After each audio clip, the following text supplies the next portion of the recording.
What did we just witness right now? Holy crap, bro. That might be the craziest game that I've ever seen. I've been saying this from the beginning. The San Antonio Spurs are just way too young. Dylan Harper, Victor Wembanyama, Stephon Castle, your three best players, well, three best players so far this series, have just been too young, have been making rookie crucial mistakes, and this is just unacceptable. How do you choke a 29-point lead in the NBA Finals? And not only that, this is a 29-point lead in the second half. This wasn't like a first half. Either way, that is crazy. That is just wild to me. And I'm gonna be honest, I didn't watch the first half of this game. I was working. I come home, I see the Spurs are up. I don't even think to care too much. I'm watching it downstairs with the family.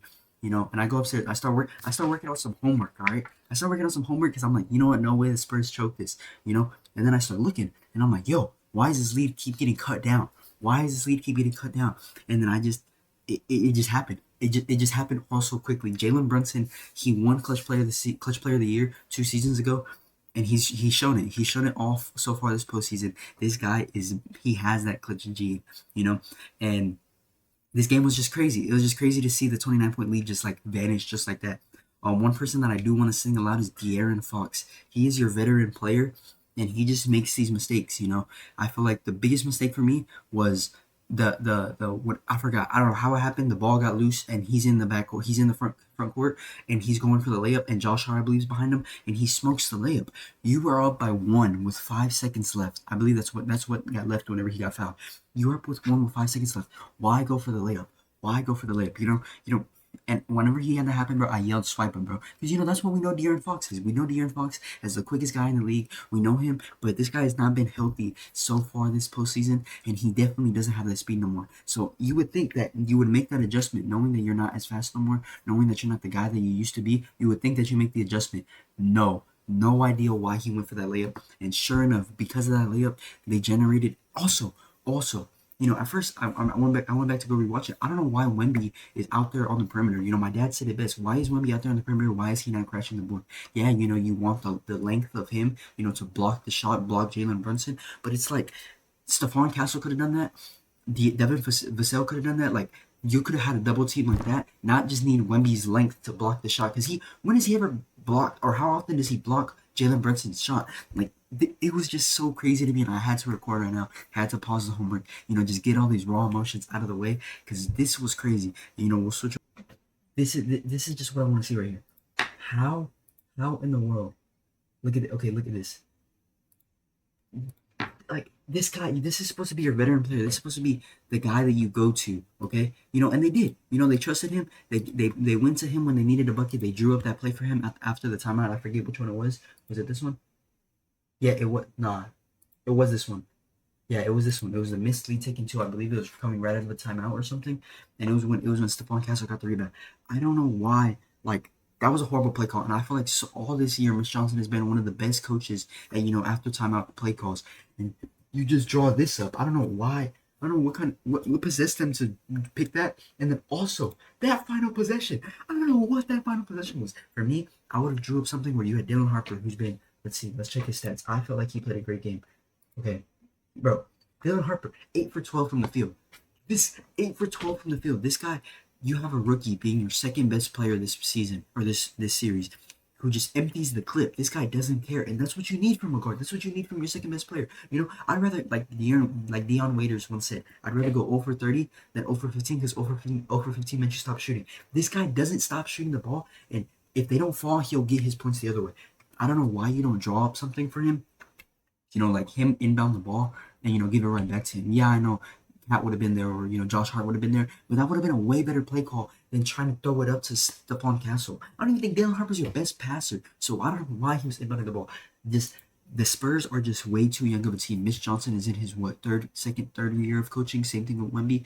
Like, Wemby's in his third season, Stephon Castle's in his second season, Dylan Harper's in his first season. You have De'Aaron Fox, who clearly forgot how to play basketball. This guy's over here shooting toward it. Look, and I don't want to be too critical, too rage bait, and just talk crap about all these players on this podcast. But this is just raw emotions, and for me, I was rooting for the Knicks because Jalen Brunson, the former math. But to see the way the Knicks fans act, like, this has gone crazy. And then also, I can't deal trying to defend Luka if Jalen Brunson wins the ring. And okay, I'll say it now. Jalen Brunson does not deserve Finals MVP if that happens. That's a Karl Anthony Towns situation. But we'll get to this. Look at this. This guy, 6 for 16 from the field. This game. Last game, 4 for 14. Game before that, he had a pretty good game, 8 for 12. We'll give him that. They lost. Which one was this one? This one was the. Oh, this was the Jalen. Okay, this one was the crazy game too, I think.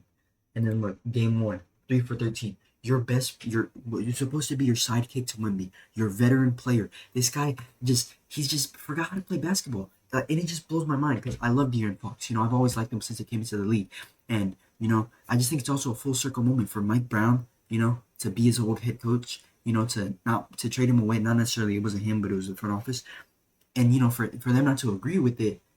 He gets fired. Now he's on the Knicks and he's beating De'Aaron Fox in the final.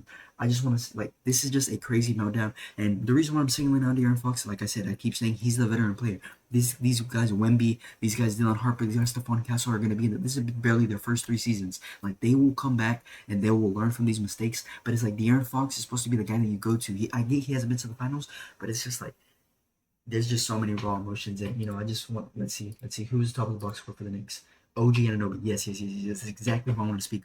Obviously, the big play, was him tipping back the missed Jalen Brunson shot. Also, I don't know if that was designed or if that was just instincts by OG Anunoby. I do feel like it was designed. I feel like there's no way you just maybe OG did it, bro. OG was on one tonight, but this guy 10 for 15. I don't have my screen on. 10 for 15 from three. Oh no, 10 for 15 from the field. 7 for 9 from the three. Oh, sorry, let me. All right, sorry about that. All right, 7 for 9 from the field, and all these that's two threes in the third or in the fourth, three threes in the third. Big second half. That's 19 points out of his 33 in the second half.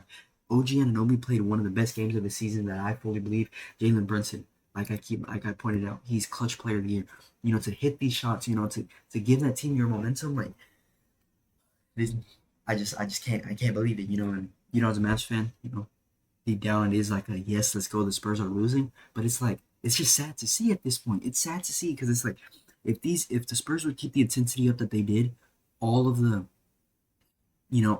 all like throughout the whole game, it's just so simple. I don't know. It's if it's because they're young or what, but they just decide to choke. They choke the second half, and this has been happening all series long. But yeah, really not much to say. You look through the stats. We'll go back to this. We'll look through the stats. Look, Jordan Clarkson 2 point. They had no bench points. No bench points other than Mitchell or Alvarado who hits up a couple big threes. All of these other points, they all came from your starters. OG Anunoby, Jalen Brunson, and then you have the Spurs. Let's look at their bench. Look at their bench. Okay, nothing from Carter Bryant, a big three. I remember that. Champagny, I think he started. Dylan Harper, like you have they have the depth, and it's like they played such a great game for that first, we'll say the first half of the game and the first half of the third quarter.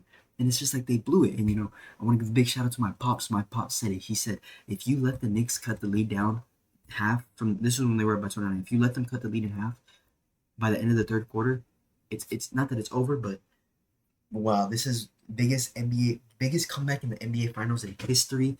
This is just it's mind boggling. It's mind boggling. It's sad to see. It's good for New York. I will say, debates aside, agendas aside, this is very nice for Jalen Brunson. Jalen Brunson, I've seen a couple of edits, I've seen a couple of his past interviews where he said he's always been, not that he's always been suffocating, that it's Jalen Brunson's good, but Jalen Brunson is this, but, he's always had the chip on his shoulder. And I will say that, and I think he did come out in an interview not too long ago talking about being a Luka's shadow. And, Jalen Brunson, I just got to give him his props, like I know for me, my star player of the night was OG Anunoby, also because the putback, but those threes. But Jalen Brunson, man, this guy, just seeing him play in Dallas, this is gonna suck as a Mavs fan. This is gonna hurt. I'm glad we have Cooper Flag, but this is gonna hurt. Luka Doncic on the Lakers, Jalen Brunson on the Knicks, who's one win away from the NBA play. The New York Knicks are one win away from an NBA championship. That is just crazy to say.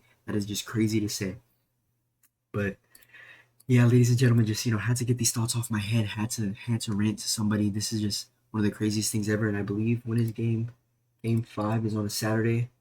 Not sure. Also, UFC White House card. Not sure how many people are gonna watch that. Ilya Taporia, my goat. But 3-1 going into San Antonio. And to be fair, I do think the Spurs win in San Antonio. I know they didn't win the first two, but they've won the game. And I feel like I was watching Kenny Beecham video, the last one. He said this is the first time that a team has won the first three, or the road team has won all first three games of the season, of the finals. And he said normally the saying goes, the series doesn't start until the road team wins. The series doesn't start until the home team wins. And the series has officially basically ended. It hasn't started. I feel like it's basically ended because this is kind of a dagger. How do you come back from this? I feel like I can compare this to the Knicks and the Cavs. The Cavs never recovered from that 22 point deficit, and to just choke a lead, a 29 point lead, is just, it's mind boggling. It's mind boggling, and this is why we love basketball. So, yeah, ladies and gentlemen, you have a good night. Might do. I don't even need to do no editing. I'm probably just gonna upload this straight. But yeah, as always, World Cup starts tomorrow. I just want to say, I'm hoping for a great World Cup. I hope that this is basketball talk. I'm hoping for a great World Cup. Go Mexico. I do hope the series goes to 7 though. This is a great series, and the refs. I'm sure Adam Silver will make a call, and I know the refs might extend it to 7. Also because this is just an amazing series, so I hope it happens. But yeah, ladies and gentlemen, as always, thank you for watching. Like and subscribe. Leave a comment down below with your thoughts on the game. But yeah, as always, ball first.